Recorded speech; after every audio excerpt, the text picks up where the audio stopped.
Israeli fighter jet का पीछा कर रहे थे हमास के रॉकेट। तभी इजरायली जेट ने दागा ऐसा मिसाइल जिसे देख कांप उठा फलस्तीन। दोस्तों, इजरायल और हमास के बीच भयंकर युद्ध में दोनों तरफ से भीषण हमले हो रहे हैं। दोनों देशों में मंजर भयानक दिखाई दे रहे हैं। हमास जो है वो हजारों की संख्या में एक साथ इजरायल पर रॉकेट्स और मोटार्स का बारिश कर रहा है। लेकिन हमास के इन हमलों के बाद से इजरायल की सेना पूरे एक्शन में आ गई है, जिसका अंजाम गाजा पर दिखाई देने लगा है। इजरायल की वायुसेना के भीषण हमलों से गाजा में तबाही का मंजर दिखाई दे रहा है। इजरायल के लड़ाकू विमानों ने गाजा में चुन चुन कर हमास के ठिकानों को ध्वस्त करने में जुट गई। गाजा में इतनी बारूदी बारिश हुई कि उससे आसमान में धुएं के घने बादल दिखाई देने लगे। हमास के हमलों का जवाब इजरायल भीषण तरीके से दे रहा है। गाजा में भीषण एयर स्ट्राइक की गई है। हर तरफ तबाही मच गई है। गाजा में कई बहुमंजिला इमारतें जमींदोज हो गई है। हर तरफ मलबा ही मलबा नजर आ रहा है। गाजा पर एयर स्ट्राइक के हमले की सबसे नई तस्वीर सामने आई है। इजरायल से बमों की बारिश की जद में गाजा के एक बैंक की बिल्डिंग आ गई है, जिसके बाद वहां पर विस्फोटक का भयानक शोर सुनाई देने लगा। हालांकि इस हमले में बिल्डिंग गिरी नहीं, लेकिन उसे बड़ा नुकसान जरूर पहुंचा। हमास के ताबड़तोड़ हमलों के बाद इजरायल की फोर्स गाजा में चुन चुन कर हमले कर रही है। जहां भी हमास के लोग छिपे नजर आ रहे हैं, इजरायली एयरफोर्स द्वारा उन्हें निशाना बनाया जा रहा है। लेकिन इसी बीच इजरायल ने ऐसा मिसाइल दाग दिया है फिलिस्तीन पर, जिसे देख हमास तो क्या पूरा फिलिस्तीन कांप उठा है। दोस्तों, जो गाजा की अथॉरिटी है, जो वहां की सरकार है, यह कह रही है कि इजरायल ने उन पर फॉस्फोरस बम फेंक दिया है, जो कि यूनाइटेड नेशन के मानवीय अधिकार के खिलाफ है। हाँ, अगर खिलाफ है तो क्या वो सही था जो हमास ने किया? सुबह सुबह लोग अपने बिस्तर से नीचे उतर भी नहीं पाए थे। महिलाएं भी थी, बच्चे भी थे, सबके ऊपर इतना बड़ा हमला। अगर वार करना ही था तो दो देशों की सेनाओं के बीच वार होना चाहिए था। आम सिविलियंस को क्यों घसीटा गया? क्यों मासूम लोगों पर हमला किया गया? ये एक बड़ा सवाल है दोस्तों। हमारा काम रिपोर्टिंग है और हम रिपोर्टिंग करेंगे।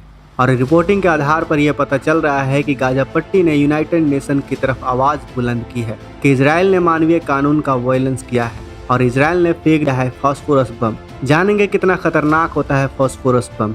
दोस्तों, ये खबर सही है कि इजरायल फास्फोरस बम का इस्तेमाल करता रहता है।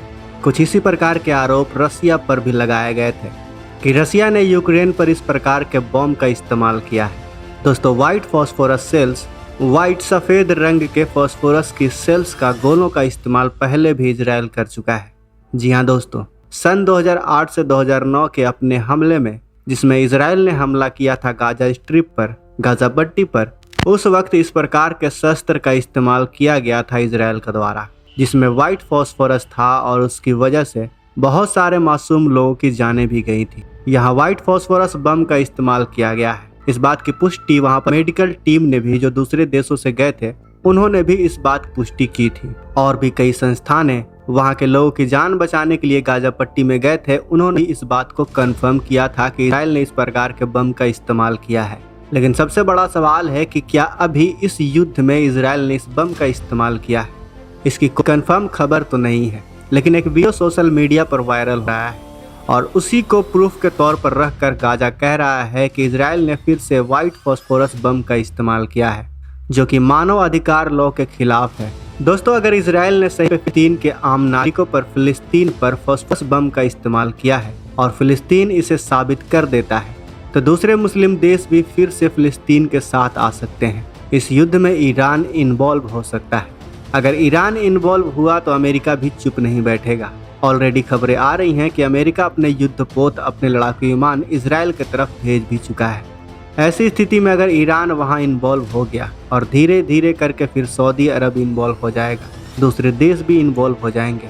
और कुल मिलाकर कहा जाए तो फिर हम चाहे भारतीय हों, चाहे रशियन हो, चाहे यूक्रेनी हो, चाहे अमेरिकन हो, चाहे पाकिस्तानी हो, बांग्लादेशी हो, चाहे फिर इजरायली ही क्यों ना, किसी भी देश का कोई भी नागरिक हो, सबसे ज़्यादा असर उसी पर पड़ने वाला है। क्योंकि बात फिर आ जाएगी ग्लोबल इकोनॉमी की, जिसका सीधा असर महंगाई पर पड़ेगा, सीधा असर हमारे और आपके रोजगार पर पड़ेगा। वैसे दोस्तों, इस युद्ध के बारे में आपकी क्या राय है?